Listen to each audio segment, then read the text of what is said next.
bismillaahir rahmaanir rahiim ku soo dhawaada qaybteena xigtay saaragtan waxaan soo geliyay terminalka waxaan si toos ah u tagaa markaas folderkii aan isticmaal lahay oo ah JavaScript xalay markaas CD kadib waxaan tagayaa markaas desktopka kadib waxaan ka sii doornay JavaScript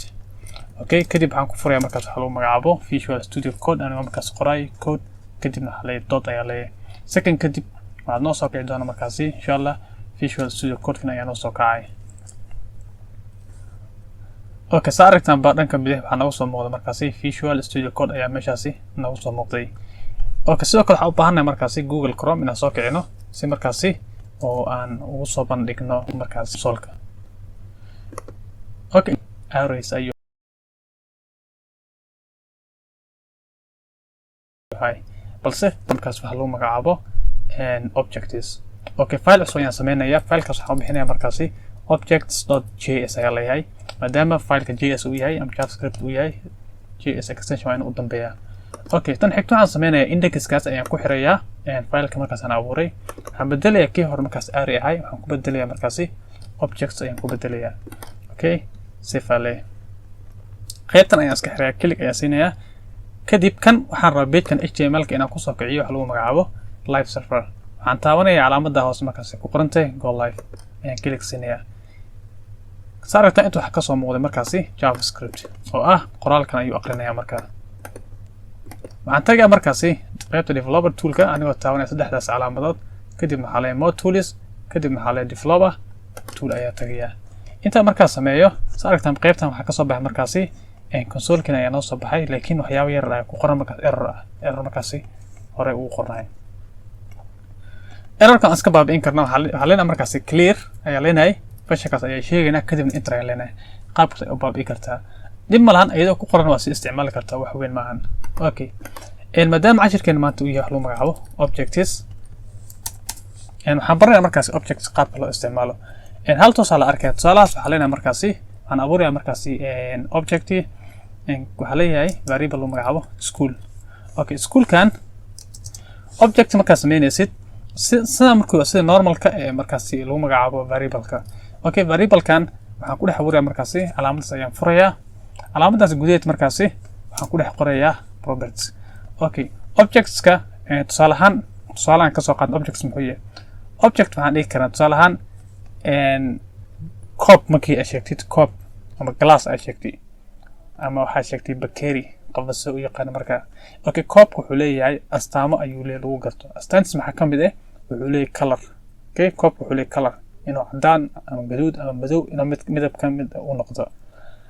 sidoo kale wuxuu leeyahay cup waxa kale calaamad leeyahay markaas properties ku leeyahay ka mid ah markaas inuu dhag leeyahay waxa kale ka mid ah markaas af weyn inuu leeyahay waxyaabahaas ay markaas ayaa markaas jira marka cup-ka wuxuu noqonayaa wax lagu magacaabo object ayuu noqonayaa waxyaabahaas markaas color-ka iyo type-kiisa iyo wixii la mid ah markaas isagana waxaa ku sheegaynaa ama waxaa leenahay waxaa la yidhahdaa properties waa properties markaas uu leeyahay cup-ka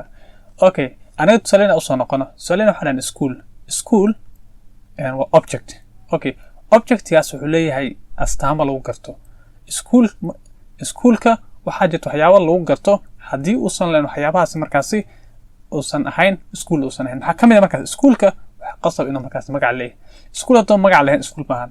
okay schoolka maadaama school yahay waxaa jirto wax la yidhaha course ama koorsooyin leeyahay ama subjects waa inuu leeyahay haddii school aan koorso lahayn ama subjects aan lahaynba school lama dhihi karo waa astaamahaas waa inuu leeyahay okay schoolka maxaa soo kale ka mid ah waxaa ka mid ah schoolka waa inuu leeyahay address waa inuu leeyahay waa inuu schoolka meel ku yaala physical ahaan waa inuu meel ku yaala inaan dhahno tusaale ahaan wuxuu ku yaalaa magaalo hebel caasimad hebel noocaas meel hebel ku taalaa marka addresskaas sheegaya addresskaas waxaas waxay noqonayaan lagu magacaabo properties ayay noqonayaan markii shay object laga helo propertieskaas laga helo ayuu wuxuu noqonayaa object dhammaystiran ayuu noqonayaa okay waxaa dhana marka schoolka waxaa leenahay markaas name schoolka magaciisa ayaan sheegaynaa magaciisa waxaa leenahay tusaale ahaan baro coding school okay schoolkan wuxuu kaloo leeyahay wax lagu magacaabo course okay koorsooyin ayuu bixiyaa markaas okay kan namekan waa property intaasi waa property kan waxa lagu magacaabaa key ayaa lagu magacaabaa kana markaas waxa lagu magacaabaa value ayaa lagu magacaabaa okay mid labaad markaas sameynaysid waxa qosmantaa inay u dhaxayso wax lagu magacaabo comma ayaa u dhaxaysiinaysaa okay koorsooyinka markaas uu bixiyay maxaa ka mid ah waxaa ka mid ah leenahay markaasi kaliya qaabkan ma sheegi karno waxaan u isticmaali karnaa sidoo kale array noo isticmaali karnaa array ajirka noogu dambe ahay oo isticmaali karnaa koorsooyinka u bixi markaas waxaa ka mid ah python ayaa ka mid ah waxaa kaloo ka mid ah markaas aan dhahno wax lagu magacaabo Django frameworkaas ka mid ah waxaa kaloo ka mid ah dhihi karnaa markaasi JavaScript ayaa ka mid ah waxaa kaloo ka mid ah dhihi karnaa wax lagu magacaabo React.js okay afartaas tusaalahaan asaga soo qaadano okay kan dhinacaas u badinayaa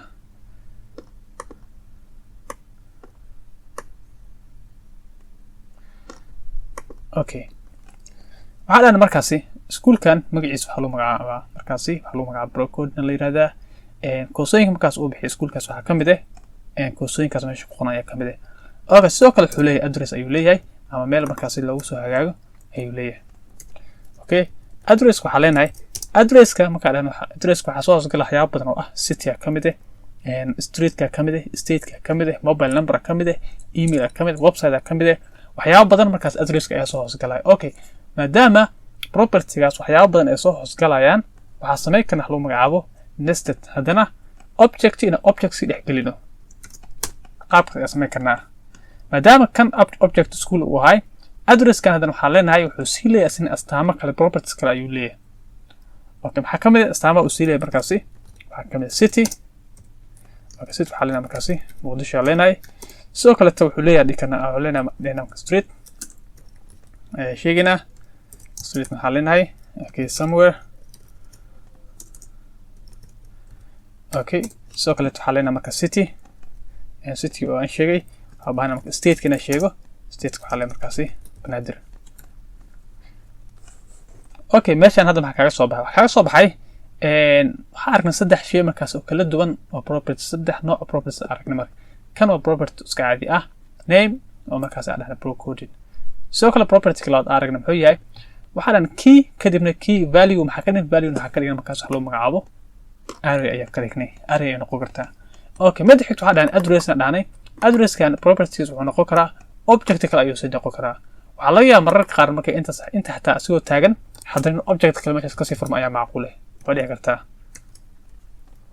okay inta aan sameynay sidee markaas loo soo printer gareyn karaa si markaas intaas aan usoo printer gareyno waxaa leeyahay markaasi console cl ama clg kadibna bracketkaas gudihiisna waxaa dhex gelinaya markaasi objectii markaas lagu magacaabo school ayaa gelinaya okay save markaad automatic qaybtan waxaa iga soo baxay markaasi object ayaa iga soo baxay okay haddii aan furcalaamadaas click haddii aan siiyo inta maxaa iga soo baxay meeshan waxaa iga soo baxay address okay haddii aan furo addresska ayaa ku jira objectiga ahay sidoo kale meesha waxaa qoran course oo isla markaas array ah sa aragtaanba iyo name caadi ah meeshaas iga soo baxay oo Procoding ah qaabkaas markaasi ayaa objectiga JavaScript u diyaarin kartaa ama aqoon kartaa okay hadda waxaan soo bandhignay marka dhammaan ayaa soo bandhignay ma samayn karnaa oo ma isku dayi karnaa inaan soo bandhigno oo keliya baro coding oo keliya ma soo bandhigi karnaa ha maxaa diiday sidee loo soo bandhigaa markaasi si aad u soo bandhigto waxaa leenahay waxaa sheegaysaa marka hore objectiga oo ah school objecti kan si fiican u fahan JavaScript isticmaalaysid wax badan ayaa isticmaali doontaa boqolkiiba aan waxaa isticmaali doontaa 80 wax gaaray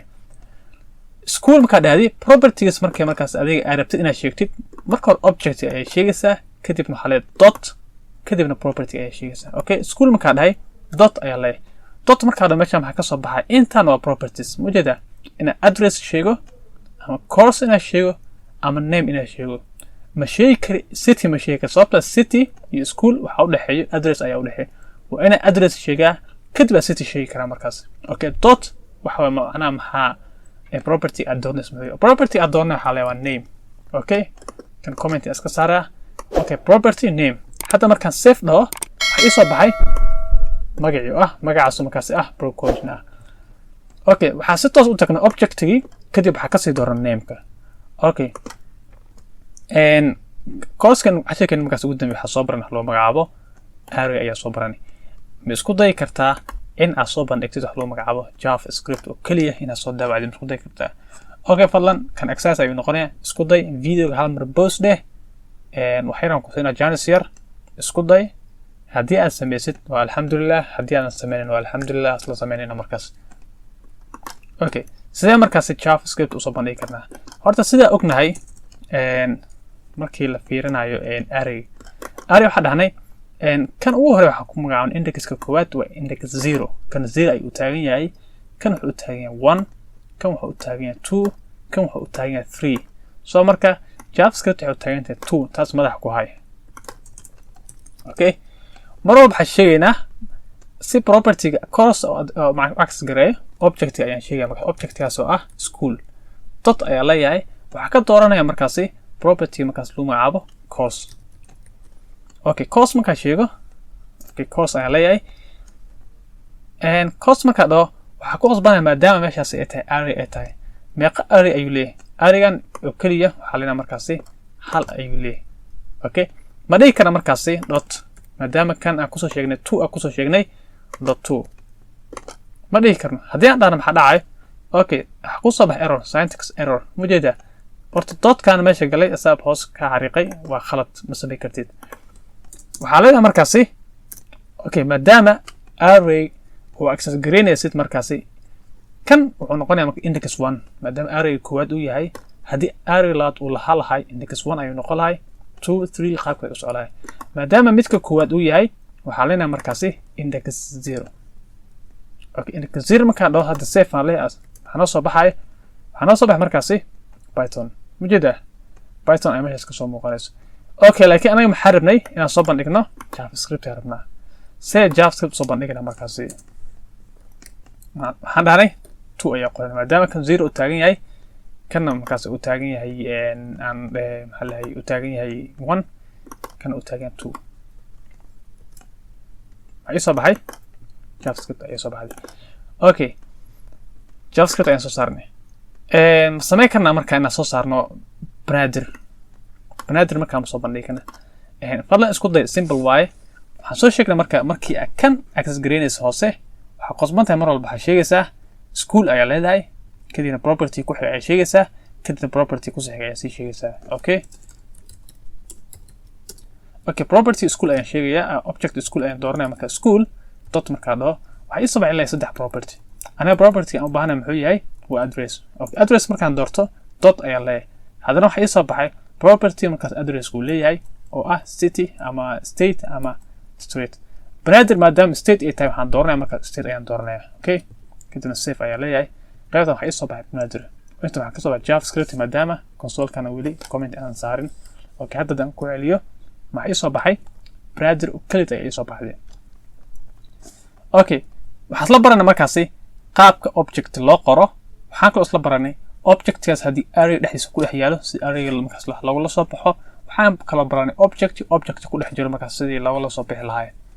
okay, marar qaar waxaa jirto meesha aad dhihi lahayd u qori lahayd tusaalahaan kana comment iska saaro, kana comment ka qaada. hadda aan fiiriyo kan. okay, waa bro coding. hadda maxaa sameeyaan? waxaa dhan school ayaan dhahay, kadib waxaan sheeg name. mujeeda qaabkaas ayaa sameeyay. laakiin si kale to jirta u soo saari kartaa. halay markaasi variable ay abuuraya. variable-kaas waxa uu bixinaya markaasi name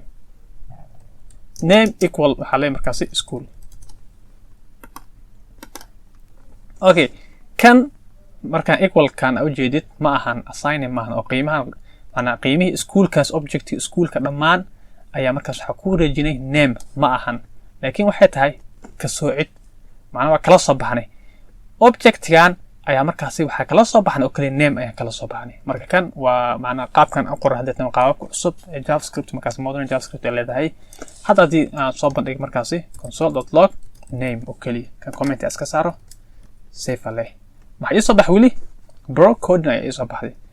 okay, haddii meeshan course aad dhaho inta course ayaa leeyahay markaan inta waxaa leeyahay waxaa ii soo bandhigtaa course ii soo bandhig safe dheh. waxaa noo soo baxay markaasi array ayaa noo soo baxday. okay, sidee markaas u samayn karnaa city ama street ama state qaabkee u samayn karnaa? okay, simple isna waxaa leenahay markaasi state waxaa leenahay markaasi address ayaa leenahay. waxaa sheegaysaa markaasi objectiga property koowaad oo ah address. okay, gudihiisa waxaa kusii sheegaysaa markaasi state. mujeeda waxaan sheegnay marka hore waxaan kala soo baxay property bas aan sheegay property address ayaan kala soo baxnay marka xigta property gudihiisa waxaan kala sii baxnay state ayaan kala sii baxnay hadda state markaan print ku sameeyo okay console aan dhaho waxay soo baxay banaadir mujada marka labada qaabkee saaran inaad dhahdid school.address.state ama si simple na macna kala soo baxdid shayga u baahan tahay kadibna console.log ka dhahdid aniga waxaan isticmaalaa marka qaabkan aad ugu sii sahlan qaabkan wuxuu u baahan yahay dot waa inaa xasuustaa markaas dhammaan si isugu waa inaa xasuustaa qaabkan sidoo kale waa qaab hore markaas la isticmaali jiray qaabkana markaas waxay tahay casri ah qaybteeni markaasi objectska meesha ayaan ku joojinayaa fadlan videogan hadduu ku caawiyey like comment share subscribe inta samee